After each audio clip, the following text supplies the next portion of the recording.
everyone, I'm your host Avantika and I am here back again with another interesting topic, and that topic is user research methods. I know सबको पता होगा already, जितने भी मेरे भी viewers हैं, जितने भी यूएक्स डिज़ाइनर्स देख रहे हैं, सबको पता है यूज़र रिसर्च फ्री में नहीं हो सकता. But I am sharing today 5 interesting methods जो आप बहुत ईजिली बिना किसी पैसे लगाए आप कर सकते हो. ठीक है, otherwise everyone know how user research actually conduct. Okay, जिसमें आपको एक्चुअल में सामने जो भी आपका पर्सन है जिसका आप इंटरव्यू ले रहे हो या जिससे भी आप क्वेश्चन फिल करवा रहे हो, आपको उनको पे करना पड़ता है, right? But there are few methods that you can do in a free way, of course. But before starting this video, let me tell you this very clearly. ये मेथड सिर्फ उनके लिए ही सही है, उनके लिए ही सफिशेंट है और उनके लिए सूटेबल है जो अभी स्मॉल प्रोजेक्ट कर रहे हैं, जो अभी बहुत बड़ा प्रोजेक्ट नहीं कर रहे. ठीक है, अगर आप सोच रहे हो हम SaaS प्रोडक्ट क्रिएट कर रहे हैं, हम उसमें ये 5 मेथड ऐसे वे में यूज़ कर सकते हैं, no, please don't, never do that. Okay, आप स्मॉल प्रोजेक्ट अगर कर रहे हो, अगर आप कर रहे हो सपोज़ एक एप्लीकेशन जो नॉर्मल ब्लिंकिट जैसा हो, स्विगी जोमेटो जैसा हो, यू कैन डू दैट.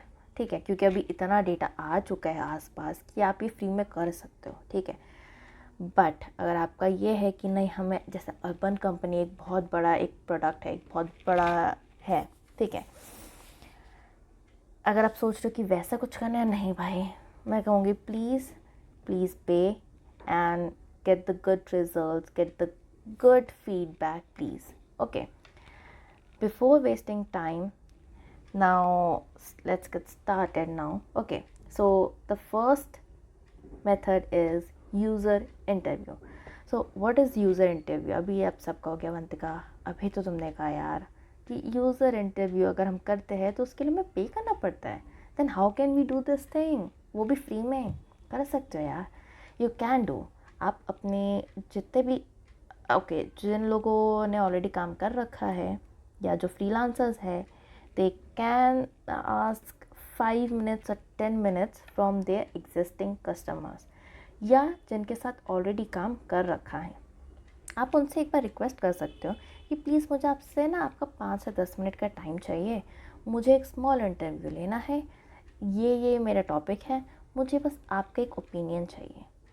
देखो, मैं ये कहूँगी सब हाँ शायद एग्री ना हो क्योंकि सब अपना टाइम नहीं दे सकते, but I feel 5 to 10 minutes तो इनफ है यार, इतना तो दे ही देंगे सब लोग, राइट?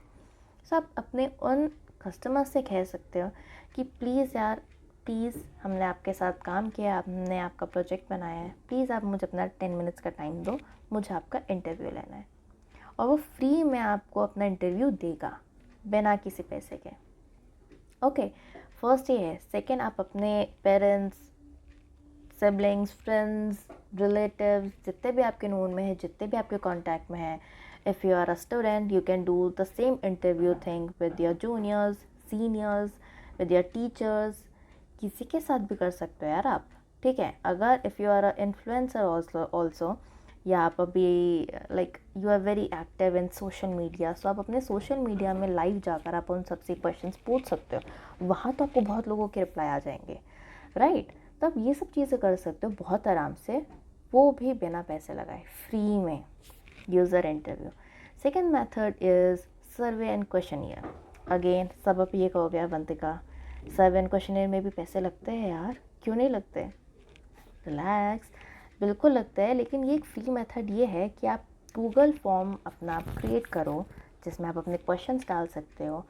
आप अपने जितने भी आपके मेन इंपॉर्टेंट क्वेश्चंस हैं आप वो सब डालो, एंड वो सारे सर्वे या क्वेश्चनियर आप सर्कुलेट कर दो अपने आप सब इम्पॉर्टेंट ग्रुप्स में, आपके व्हाट्सएप ग्रुप में, आपके फेसबुक ग्रुप में. अगर आप किसी फेसबुक के ग्रुप में हो ऑलरेडी, आप वहाँ पे डाल सकते हो. ठीक है, एंड सबको कह सकते हो प्लीज़ ये सर्वे या ये क्वेश्चन या प्लीज़ फिल करके दे दो, मुझे अपने काम में यूज़ करना है. ठीक है, आप व्हाट्सएप पे आप शेयर कर सकते हो, व्हाट्सएप ग्रुप्स में. सेम आप अपने फैमिली, रिलेटिव, नोन जितने भी कॉन्टैक्ट आप उनको भी भेजो, प्लस आप ग्रुप्स में भी डालो. WhatsApp, Facebook, Telegram, Instagram, Discord, बहुत ऐसे हैं जहाँ पर आप ये कर सकते हो और फ्री में हो सकता है, ठीक है। सो यहाँ भी आप सेम फ्री में बहुत अच्छे से कर सकते हो सर्वेंट क्वेश्चनियर।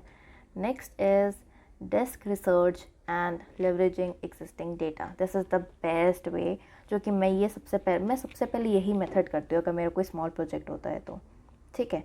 मेरा हमेशा गो टू यही होता है यूज़र मेथड रिसर्च करने का, कि भाई जो ऑलरेडी एग्जिस्टिंग डेटा है ना, मैं पहले वो देखूँ कि क्या है क्या नहीं। मैं अगर सपोज़ मैं एक एप्लीकेशन क्रिएट कर रही हूँ फॉर द योगा, एक एप्लीकेशन ऐसा जिसमें योगा एंड ऑल सब सिखाता है, तो मैं फ़र्स्ट क्या करती हूँ, मैं जितने भी ऑलरेडी एग्जिस्टिंग वन वाले हैं मैं उन सबको सर्च करती हूँ। देन उसके बाद उनको 2 पार्ट्स में डिवाइड कर देती हूँ। जो बहुत अच्छा अर्न कर रहे हैं या जिनके रिव्यूज़ अच्छे हैं उनको ए ग्रुप में डालती हूँ, और बी ग्रुप में उनको डालती हूँ जिनके अच्छे रिव्यूज़ नहीं है, जिनका यूआई डिज़ाइन अच्छा नहीं है। हाँ, इसमें टाइम ज़रूर लगता है, लेकिन आपको ना बहुत अच्छे से इंसाइट मिल जाती है कि एग्जैक्टली आपको अब नेक्स्ट करना क्या है अपने प्रोजेक्ट के लिए, कहाँ आपको फोकस रखना है और कहाँ आपको नहीं रखना, फर्स्ट थिंग। एंड बहुत आपको इंसाइट मिल सकते हैं इस मेथड से, तो मुझे तो बहुत मिलता है। Next is usability testing. So again what is usability testing is कि आपने अगर कोई प्रोडक्ट ऑलरेडी बना रखा है, या आप okay wait, so it's like a prototype. आपने ऑलरेडी एक प्रोटोटाइप बना रखा है, if you can see test prototype and public. अगर आपके पास ऑलरेडी एक प्रोटोटाइप है, या आपके पास अगर एक ऑलरेडी छोटा सा ना एक प्रोजेक्ट आपने बना रखा है, लाइक 3-4 स्क्रीन का या 5-8 स्क्रीन्स का, सो उससे भी ना लोगों को थोड़ा सा अंदाज़ा हो जाता है कि वो अच्छा यहाँ से हम लॉगिन करेंगे तो अच्छा ये होम पेज आएगा। लेकिन वो आपको बता सकते हैं कि यार होम पेज में ना ये ऐसा कर सकता है, होम पेज में हमें ये चाहिए, हमें ये फीचर्स भी चाहिए, हमें ये, अगर ये ऐप आप बना रहे हो मेडिटेशन के लिए, प्लीज़ आप इसमें ये भी डालो कि हम योगा भी कैसे कर सकते हैं, थोड़ा बहुत हमें योगा का भी बताओ। तो ऐसे करके, लेकिन ऑफ कोर्स इस यूजेबिलिटी टेस्टिंग का यही है, आपको थोड़ा सा पहले बनाना पड़ेगा, उसके बाद आप लोगों के पास जाकर आप उनको कहोगे प्लीज़ आप ये मेरा एप्लीकेशन है ट्राई करो, यूज़ करो, कुछ समझ ना आए तो बताओ। जहाँ उस यूज़र को समझ नहीं आ रहा, जो भी पार्ट जहाँ समझ नहीं आ रहा, आप वो पॉइंट नोट डाउन करो। क्यों? क्योंकि आपको वहीं पे ही वर्क करना है दोबारा से। हमें एप्लीकेशन ऐसे बनानी होती है कि सामने वाला यूज़र बिना कुछ एफर्ट्स डाले वो अपने आप ऑटोमेटिकली समझ जाए। ये काम होता है एक यूएक्स डिज़ाइनर का। So this is again a good method, but इसके लिए आपको पहले बनाना पड़ेगा project. And the last and the amazing one, जो कि मैं अब कुछ टाइम से यूज़ करने लग गई हूँ, आई थिंक 7-8 months से, is AI powered research. So what is AI powered research actually? So the thing is, अब ना AI सब लोग यूज़ कर रहे हैं यार, सब लोग, ठीक है। AI के पास ऑलरेडी बहुत ही लोगों का डेटा है, ठीक है। सो जब उसके पास ऑलरेडी हर एक इंसान का अच्छा खासा डेटा है, तो हम उससे ही क्यों ना पूछ ले कि भाई मुझे ये एक एप्लीकेशन बनानी है योगा की, मुझे ये जानना है बाकी सब लोगों को एग्जैक्टली क्या इश्यूज़ आ रहे हैं, हेल्थ इश्यूज़, ताकि मैं वो हेल्थ इश्यूज़ का कुछ करके अपने इस एप्लीकेशन में डाल पाऊँ। This is the best way, seriously. So I start using AI for research, but ये है कि हाँ आप पूरा डिपेंड नहीं हो सकते, because again it's not a human touch there, but हाँ आपको इससे भी बहुत सारी इन्फॉर्मेशन मिल सकती है। So try this method too. So ये थे 5 तरीके जिससे कि आप यूज़र रिसर्च बहुत ईजिली बहुत आराम से कर सकते हो। I am requesting you all, please do this methods and make your work more productive, amazing, best, and आप अपना प्रोजेक्ट दिखाओ अपने पोर्टफोलियो में, जितना अच्छा रहेगा उतना बढ़िया रहेगा।